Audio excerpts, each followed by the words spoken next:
En el nombre del Padre, y del Hijo, y del Espíritu Santo. Alabado sea nuestro Señor Jesucristo.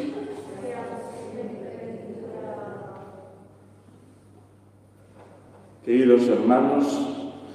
comenzamos el tiempo santo del Adviento, un itinerario en el que la Iglesia nos conduce hacia la meta de la Natividad de nuestro Señor Jesucristo. La conmemoración de un acontecimiento histórico que va a cambiar el rumbo de la historia humana y por tanto de un momento que también va a cambiar y debe cambiar el rumbo de nuestra propia vida. Nosotros no podemos tener ni permitirnos una mentalidad pagana, tan dominante, tan insistente como la de nuestros días, que desfigure por completo la verdadera noción de la Navidad. Y para esto la Iglesia nos propone este tiempo santo del Adviento, un itinerario de preparación, un itinerario que es penitencial, pero al mismo tiempo cargado de afecto, cargado de esperanza. Las oraciones de los domingos del Adviento tienen precisamente esa nota que toca la fibra sensible del corazón y que quiere transmitirla al Señor, que quiere hacer presente en nuestra vida el misterio del Dios que viene a nosotros. Por tanto, tenemos ya en la mirada el horizonte. Nos parece ya cercana la Navidad, porque de alguna manera todo lo que nos rodea nos está hablando de este acontecimiento, pero por desgracia con unos fines espurios que confunden nuestro corazón y que con mucha facilidad nos podemos dejar llevar por ellos. Son otras razones consumistas, materialistas, las que inundan todo en este tiempo, aparentemente recordándonos aquel misterio de Belén en el cual nació el Verbo hecho hombre, Jesucristo, nuestro Salvador. Por tanto, queridos hermanos, hoy la Iglesia nos quiere hacer una llamada profunda a vivir este tiempo y el que vendrá de la Natividad con un sentimiento de interioridad, de desprendernos de todo lo superficial con que se nos rodea para ir al meollo, a lo que es fundamental, a lo esencial, y así poder sacar verdaderamente un gran provecho para nuestra vida. Pero no es esto porque un acontecimiento histórico de tales dimensiones nos lo requiera, sino porque el advenimiento es también preparación de otra venida, de la parusía, el retorno glorioso del Señor, su segunda venida. Algo que debería de estar siempre presente en la mente y en el corazón de los creyentes, como lo estaba en la mente y en el corazón de aquellos primeros cristianos, de los cuales tantas veces nos hablan las cartas de los apóstoles en el Nuevo Testamento.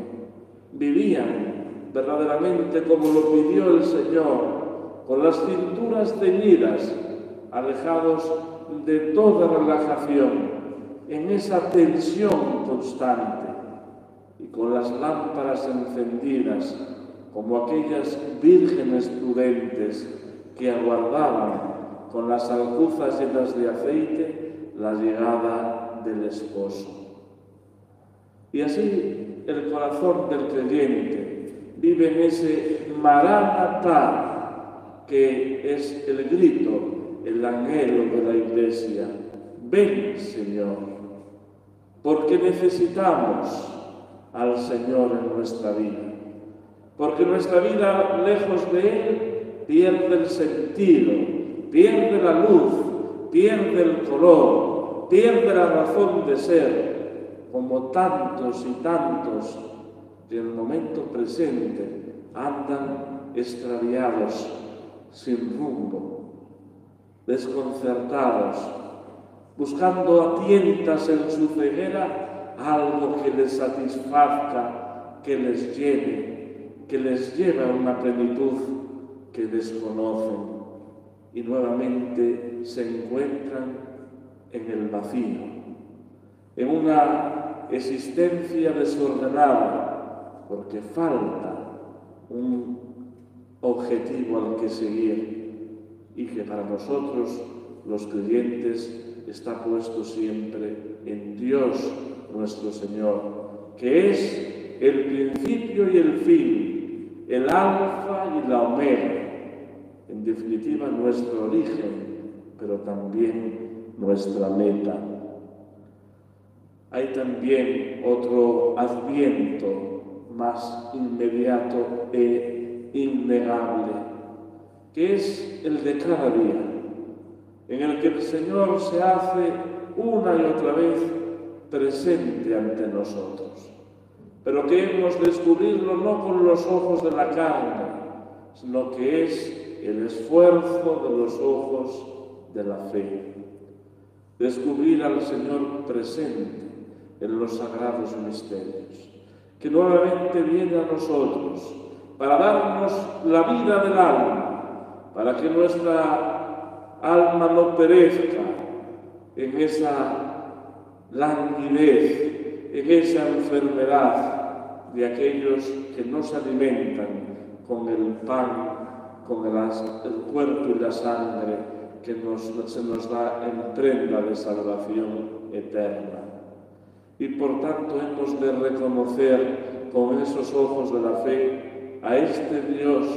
que se hace presente verdadera, real y sustancialmente en las apariencias humildes y pobres de un poco de pan y un poco de vino. Y es el mysterium fidei, el misterio de nuestra fe, ante el cual devotamente nos hemos de postrar. ¿Cómo no nos va a sugerir el prepararnos esta venida del Señor? Nos lo sugieren todos los personajes de la historia de la salvación, que están todos y cada uno de ellos orientados hacia nuestro Señor Jesucristo, precisamente porque anhelaban, como Abraham, ver su día. Y así nosotros, al recordar la historia santa, queremos revivir también el anhelo de Dios, el anhelo del cumplimiento de sus promesas, que ya llegan a su concreción en nuestra historia, porque Dios viene ya, porque Dios se hace presente. Esta historia de la salvación, en la que también cada uno de nosotros estamos involucrados. En definitiva, el Adviento es una llamada, un toque de atención, como nos decía el apóstol San Pablo en la epístola, despertar de esta ensoñación en la que tantas veces vivimos acomodados, para ponernos verdaderamente en vigilia, en vela,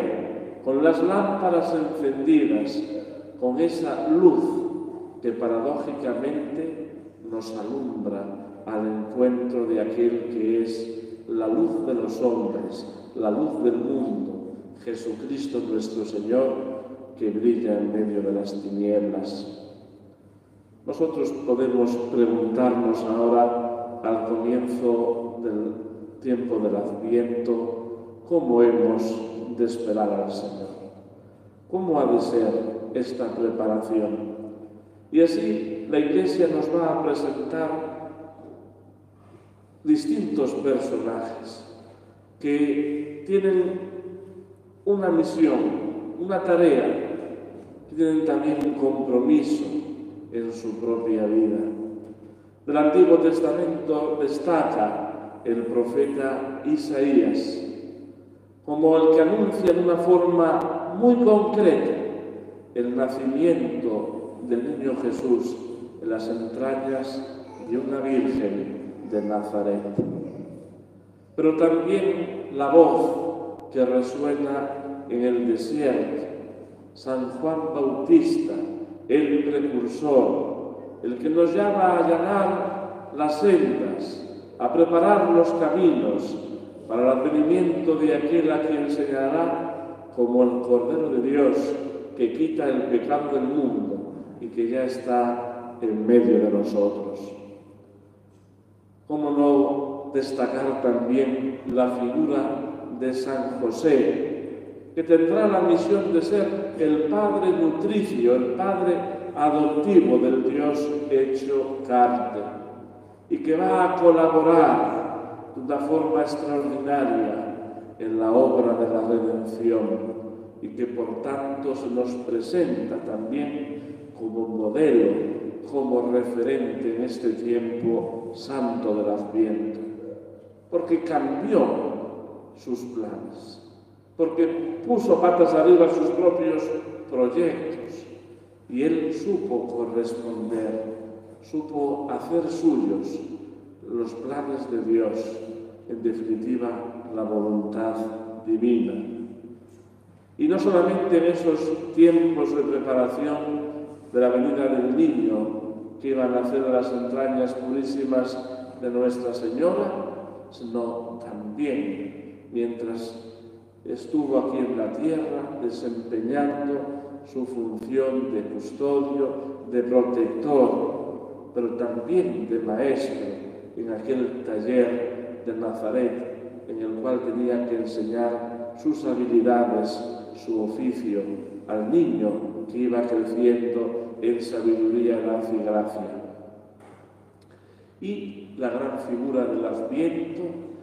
la Virgen Santísima, Nuestra Señora de la Esperanza, Nuestra Señora de la O. Ella es sin duda la que más destaca para nosotros en este tiempo, que coincide también con la novena de la Inmaculada Concepción. No hay otra figura como la de la Virgen Santísima en esa expectación ante la venida del Salvador, porque ella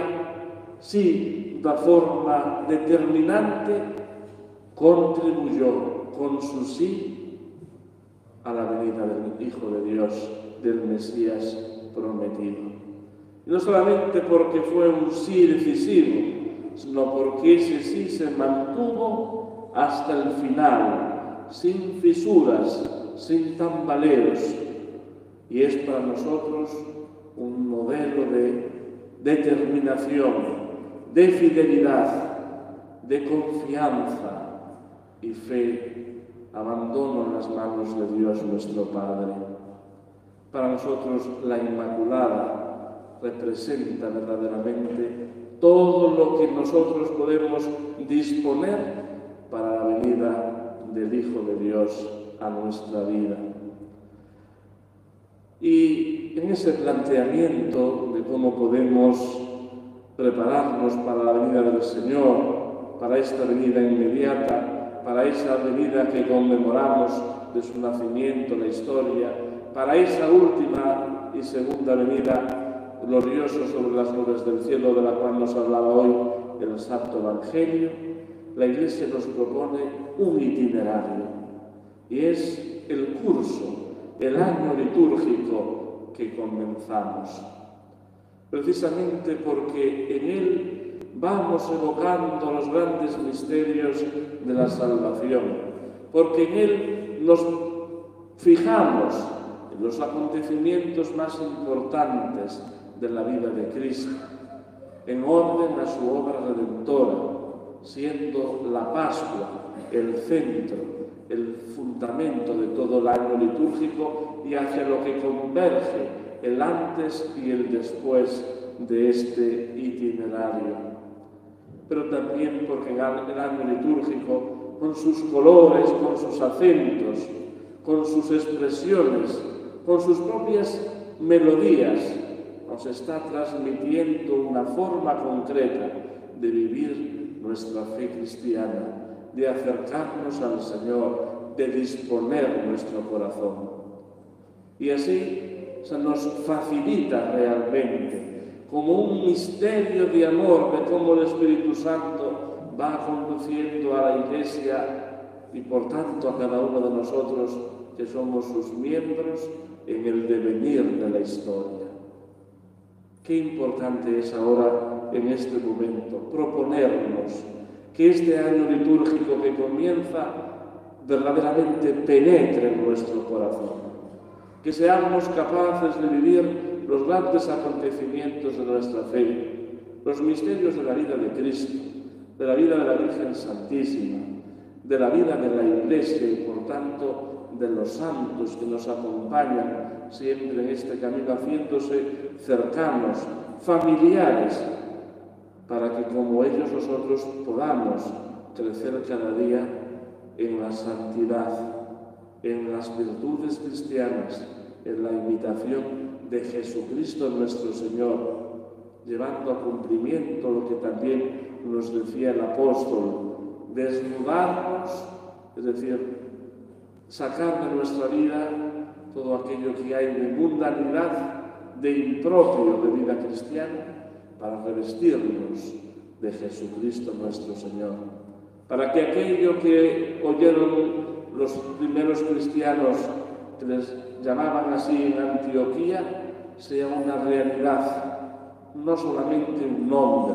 sino que seamos reconocibles como seguidores y discípulos de nuestro Señor Jesucristo. La vida litúrgica no es un entretenimiento religioso,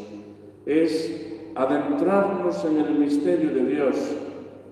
que se hace presente, que viene a nosotros, que se anticipa ya antes del cumplimiento definitivo del reino de Dios, ya cercano, haciendo presente el cielo en la tierra por medio de la celebración de los sagrados misterios, de la oración de la Iglesia, que es la misma oración de Jesucristo nuestro Señor. En definitiva, porque hace posible que nosotros, que estamos llamados a la vida del cielo, a vivir para siempre inmersos en el misterio del amor de Dios, aprendamos ya a gustarlo, a saborearlo, a penetrar ya en esta obra de santidad que Dios nos ofrece por medio de la Iglesia. Como cuando empezamos el año civil, podemos proponernos pequeñas metas y objetivos. Este año voy a cumplir esto que llevo un tiempo proyectando y nunca me he decidido. Este año sí que voy a acabar aquella obra que había empezado hace tiempo y la fui dejando. Este año voy a poner todo mi empeño en cambiar estas actitudes, estos defectos, en corregirlo. Bueno, pues todo eso que podemos hacer desde un ámbito más humano, de nuestra convivencia, de nuestro vivir en sociedad, etc., ahora nos toca hacerlo desde la fe, desde nuestro compromiso con Jesucristo, desde nuestro compromiso con la Iglesia. Que sea verdaderamente una oportunidad que el Señor abre en nuestra vida, que no desaprovechemos, sino que precisamente saquemos el mayor rendimiento, el mayor provecho, para que cuando oigamos aquellas palabras del Señor, mira que estoy a la puerta y llamo, nos encuentre con las lámparas encendidas, bien dispuestos para acogerlo en nuestra vida. En el nombre del Padre, y del Hijo, y del Espíritu Santo,